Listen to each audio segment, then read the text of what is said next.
자, 제가 소개를 드리겠습니다. 우리나라 생태계에 처음 나타나 도시를 점령한 검은 떼죠. 러브버그에 대해서 파헤쳐 보도록 하겠습니다. 우리 박선재 연구관님이십니다. 아유, 안녕하세요. 반갑습니다. 반갑습니다. 어서 오십시오. 안녕하세요. 직접 소개 좀 해주시죠. 예, 안녕하십니까. 저 국립생물자원관 대발생 연구팀 박선재 팀장입니다. 예, 반갑습니다. 말 그대로 대발생하는 벌레들이 요즘 좀 많아졌어요. 네. 저희가 지금 아까 얘기했던 이제 러브버그, 네, 뭐 그 외에도 또 굉장히 많죠. 맞습니다. 지금 아마 기억하실 겁니다. 그 야구장 있어요. 핑크벨 예, 예. 얘네들이 이제 동양 하루살이라고. 그 왜냐면 투수분들이나 타자분들 예, 머리 위에, 맞습니다. 예.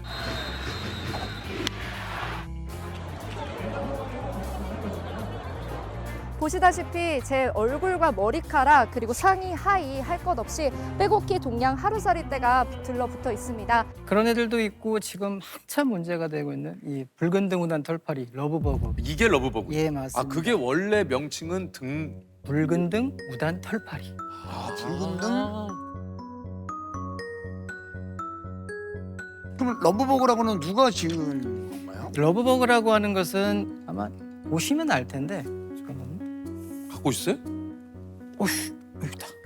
어우, 이게 얘가 지금 러브버그인데 아우, 자세히 보시면 붙어 있네요. 맞습니다. 얘네들은 짝짓기를 하고 이 상태로 알라기 전까지 계속 붙어 있어요. 알 낳기 전까지 계속 붙어 있어요? 네, 그렇습니다. 그 이유가 있습니까, 이렇게 하는? 그래서 이제 이름이 러브버그인데 네. 그 이유는 수컷이 암컷하고 이제 짝짓기를 하고 암컷이 알을 낳아야 되는데 수컷이 알을 그 짝짓기를 하고 이제 떠나버리면 다른 또 수컷이 암컷에게 달라붙어서 짝짓기를 하면 내가 애써서 남긴 유전자를 빼앗길 수도 있기 때문에 그래서 계속 붙어 있는 거예요. 그렇습니다. 야, 근데 이게 보면은 암수가 이게 크기가 좀 차이가 있는 건가요? 보통 보면 암컷이 수컷보다 조금 더 커요. 네. 암컷이 더 커요. 네네네. 아. 그리고 앞으로 이렇게 전진하고 있는 것이 암컷, 끌려가는 게 이제 수컷.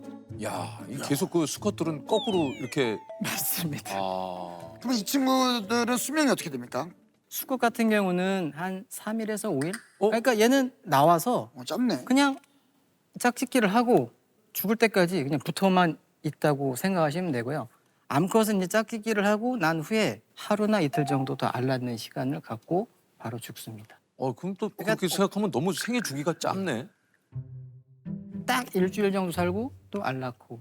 이렇게 야, 그러면 야, 어떻게 옛날에 안 보였다가 이렇게 보이지, 진짜. 이게 1934년도에 이제 중국 남부 지방에서 신종으로 이제 발견 보고가 됐는데 이게 1930년대에 발견된 종이에요. 사실 우리나라 같은 경우도 2018년도에 인천에서 최초로 보고된 사례 기록이 있어요. 있어요. 네.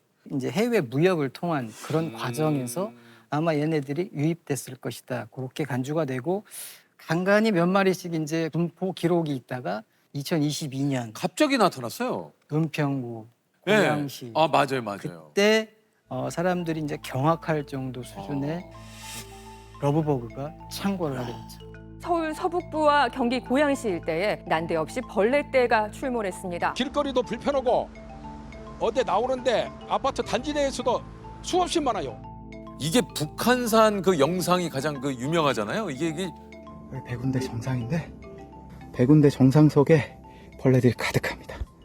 그 얘네들의 특징이 이게 좀 손으로 휘둘러도 잘 안 날아가요. 붙어가지고. 그 보통 다른 파리나 모기들은 이렇게 툭툭 날아가요. 치면 날아가는데 얘네들 같은 경우는 저도 이제 곰곰이 좀 생각을 해봤는데 얘네가 원래 이제 산림에서 사는 곤충인데 도심으로 와서 사람들을 보고 아마 사람으로 인식을 좀 못하고 있는 게 아닐까 싶은 생각도 들어요. 그래서 사람들의 얘네들도 좀 느껴야 되는구나. 좀 밟히고 죽어보고 그래야지 정신을 차리지 않을까. 여기가 얘네도 좀 뜨거운 맛을 봐야 여기가 호락호락한 데가 아니구나. 그렇게 되기를 저희도 기대하고 있습니다. 얘네 모르는구나. 이게 아직 우리 인간의 맛을 모르네. 얘네가. 뜨거운 맛을 모르고 있는 말씀. 또 지금 제가 봤을 때 에너지를 서로 쓰고 있는 상황이니까 이게 그래서 예, 그럴까요? 그럴 가능성도 있고 두 마리가 같이 다니면서 또 비행을 속도가 하니까 좀 늦어지고. 예.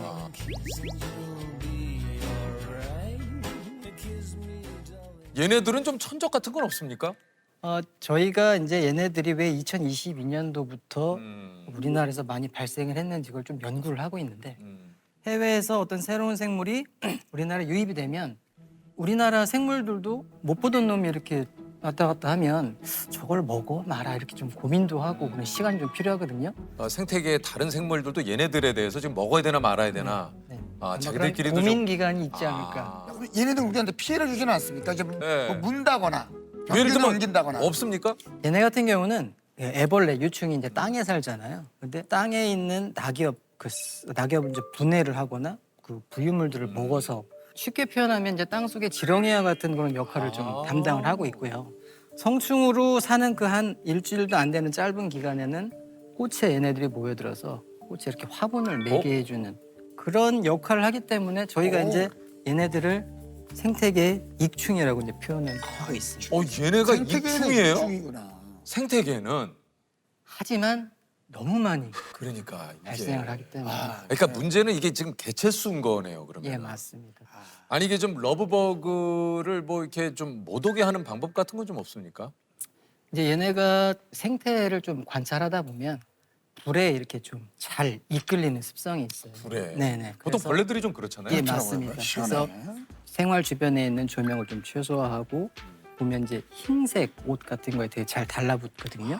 그래서 밝은색 옷에. 네 맞습니다. 왜냐하면 얘네 성충이 꽃을 좋아하는 그런 습성 때문에 좀 밝은색, 화려한 그런 것들을 좀 좋아하는 습성이 있어서 민감하신 분들은 외출할 때 좀 되도록이면 어두운 색 옷을 입는 것도 좀 권장을 드리고. 어두운 색을요. 예 예.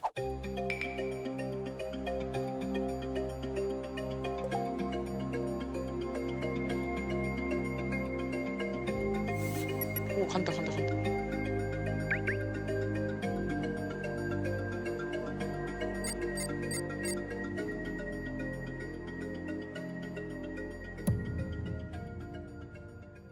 요게 자동차 배기가스를 좋아해요?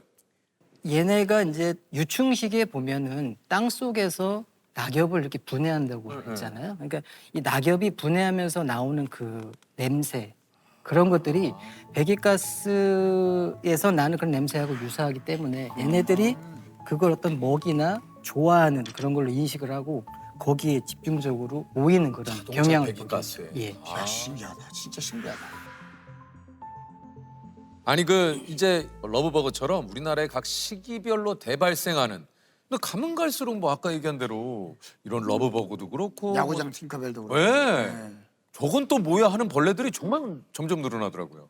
많은 분들이 기억하실 텐데 예전에 이제 인천 수돗물에서 뭔가 깔따구 유충이 아, 발견됐다는 그 깔따구 뭐야? 저거요? 예, 지금 등장하고 있는데요. 이거 뭐야 이게? 이거 뭐야? 아유. 뭐야 이거? 이것도 뭐. 이거 봐. 뭐야? 대벌레입니다. 이거 본 것 같아요 뉴스에서. 예, 이게 이제 2020년부터 좀 대발생해서 문제가 됐던 대벌레고요. 나뭇가지를 닮은 벌레죠. 대벌레가 지난해에 이어 올해도 급격히 늘고 있습니다. 식물 줄기가 길게 드리워진 것처럼 보이지만 조금씩 움직입니다. 나뭇잎은 온통 갉아먹혔습니다. 나무의 잎을, 잎을 네, 갉아먹기 갉아먹으니까. 때문에 그렇죠. 심하면 거의 뭐 나무가 벌거숭이 될 정도로 먹어치우는. 엄청나게 먹는 애. 예, 얘는 뭐예요? 아까 제가 말씀드렸던 수돗물에서 이제 문제가 됐던 요 깔따구. 이거 네. 예. 이름이 얘는 노랑털 깔따구. 깔따구. 노랑털 깔따구라는 종 이름인데 얘가 우리나라에서 가장 흔한 깔따구 종류예요. 이거 많아요. 모기와 비슷한 생김새를 가진 깔따구라는 날벌레인데요. 주민들은 매일 저녁 깔따구 떼의 습격에 불편을 호소하고 있습니다. 근데 인간에게 뭐 주는 뭐 그런 건 없는 거죠. 깔따구 같은 경우는 생태적으로 굉장히 중요합니다. 이건 왜 중요합니까? 얘는 이제 얘의 애벌레 유충이 얘 또 이제 물 속에 사는데 물 속에서 사는 애벌레 중에 한 50%가 얘의 애벌레라고 생각하시면 돼요. 그래서 물 속에서 이 깔따구의 애벌레가 없어지면 수중 생물들이 다 먹을 거리가 없어져. 그렇죠. 야, 이게 다 생태계를 위해서. 우리도 이제 지구가 점점 온난화가 좀 되고 뭐 여러 가지 그러면서 우리나라 주변의 어떤 이런 생태계도 지금 많은 변화들이 좀 일어나지 않습니까? 예, 맞습니다. 사실 이런 벌레들의 갑작스러운 출현이라든가 내지는 이런 대발생도 그거와 좀 연관이 좀 있겠죠. 보통 이제 벌레 그 곤충들이 이게 대발생하기 위한 그 조건이 좀 여러 개가 있는데, 그러니까 원인으로 가장 흔하게 이제 꼽는 게 그 기후 변화에 의한 지구 온난화. 그렇죠. 왜냐하면 곤충들 같은 경우는 변온 동물이기 때문에 기온이 올라가면 얘네들이 더 빨리 자랄 수 있고요. 더 크게 자랄 수 있고요. 더 많이 또 얘네들이 번식을 할 수 있기 때문에 그런 게 일차적인 대발생 원인으로 지금 그 생각이 들고 생태계의 어떤 안정된 그런 틀이 무너지면 이렇게 대발생 곤충들이 나타날 확률이 커진다고 볼 수 있죠. 아니 이게 이제 전 세계적으로도 우리나라뿐만 아니라 이제 대발생하는 벌레들에 대한 이 문제가 가끔 좀 제기가 되는데 특히 이제 아프리카에서 이렇게 메뚜기 떼가 예. 뭐 거의 그 메뚜기 떼가 와 깜짝 놀랐어요 저도. 거의 한번 지나가면 쑥대밭을 만들던데요. 그 농산 뭐 CG인 줄 농작물이라. 알았어요. CG. 예. 얘네가 이렇게 쓸고 지나가면 거의 황무지가 될 정도로 그렇게 또 특히 뭐 아프리카의 소말리아 같은 데서는 국가의 이제 비상사태를 선포할 정도로 그렇게 무시무시한 아니 이게 이제 미국에서 이 221년 만에 그 매미갯돈 이 예고가 됐다라는 뉴스를 좀 본 적이 있습니다. 와, 근데 진짜 우리 한여름에 형 돌아다니면 매미 소리 때문에 아우 그럼요. 잠을 못 잘 정도로 시끄러울 때가 있는데 얘네는 얼마나 시끄럽겠어요. 그 우리나라에서 이제 도심에서 그 문제를 일으키는 그 종은 말매미, 뭐 참매미, 쓰름매미 요런 세 종이 좀 대표적인 종류인데 얘네들은 기껏해야 이제 소음이 한 70에서 한 60 요 정도 평균 데시벨을 유지를 하거든요. 근데 좀 전에 말씀드렸던 매미갯돈의 이 매미들은 110데시벨까지도 나오기 때문에 그 소음이라는 것은 엄청나다고 볼 수 있어요. 저희가 이제 제가 다니는 그 기관이 국립생물자원관인데 여기는 우리나라에 있는 생물들을 이렇게 수집하는 그런 역할을 또 합니다. 그래서 핀을 직접 꽂아서 표본을 만들기도 하고 정리를 해서 보관을 하고 있는 거죠. 저희 기관에는 표본만 한 320만 점이 있을 정도로 굉장히 많거든요. 그래서 저희는 그런 것들을 보면 하나의 자원 뭐 이렇게 좀 확보를 해서 가지고 연구를 있어야 하고? 되는 그런 대상으로 보기 때문에 뭐 그런 게 뭐 무섭다, 징그럽다 그런 개념은 솔직히 없습니다. 당연히 있죠. 소똥울이라고 있어요. 60년대, 70년대 초반까지만 해도 흔하게 발견되던 종인데 어느 순간부터 70년대 이후부터는 발견이 안 돼요. 근데 그 이유가 뭔가 하고 조사를 해보니까 이 소나 말을 좀 집단으로 이렇게 사육을 하는 과정에서 항생제를 너무 많이 먹거나 그래서 소나 말이 싼 똥을 먹이를 분해를 하면서 먹이로 이제 먹어 치워야 되는데 그 과정에서 항생제라든가 그런 거에서 얘네 노출되면서 다 죽어버린 거죠. 예전에 그 곤충 관련된 속담이 많은데 예. 전문가로서 좀 이건 좀 바로잡고 싶다 이런 거 없습니까? 속담이라고 표현하기는 좀 그렇고 이제 격언 뭐 그런 좀 표현해 보면 가장 많이 쓰는 것 중에 하나는 이 버러지만 많이 쓰죠. 그런 표현을 많이 쓰는데 여기 곤충을 연구하는 연구자 입장에서는 아까 조셉께서도 말씀하셨지만 곤충 산업이 있을 정도로 뭐 먹이 미래 그렇죠. 식량 자원이라든가 아니면 곤충에서도 굉장히 유익한 물질이 굉장히 많이 나오거든요. 그런 것들을 봤을 때는 미래의 어떤 산업으로 봐도 블루오션인데 왜 곤충을 이렇게 버러지로 굉장히 하찮은 걸로 이렇게 표현을 하는지 그래서 저는 그 부분에서 굉장히 반대를 합니다. 그러시고. 그럼 어떻게 표현하는 게 좋을까요, 차라리? 이렇게 버러지처럼 훌륭한 그런 이렇게 아니면 벌레처럼 벌레만큼만 살아라. 벌레의 다리만도 못한 놈아. 뭐. 그렇게 뭐 표현을 해주신다면 저는 행복하겠습니다. 좋습니다. 얘네들을 죽이기 위해서 그 많은 화학 그 살충제라든가 것들을 처리를 한 이후에 또 다른 얘네들을 먹이로 하는 생물들도 같이 영향을 받고 없어질 수가 있거든요. 그런 식의 어떤 악순환이 이어진다거나 생태계 어떤 균형이 무너지게 되면 그로 인해서 파급되는 그 어떤 나비 효과라고 해야 되나요? 그런 것들은 굉장히 무궁무진할 수가 있거든요. 얘네들이 이런 식으로 발생을 하게 된 어떤 원인이 있을 테니까 조금 힘들더라도 그 정확한 원인을 파악을 하고 좀 현명한 관리 방안이라든가 대책을 세울 때까지는 자연의 일원이라는 그런 공존의 의식은 좀 가져주셨으면 하는 그런 작은 바람이 있습니다.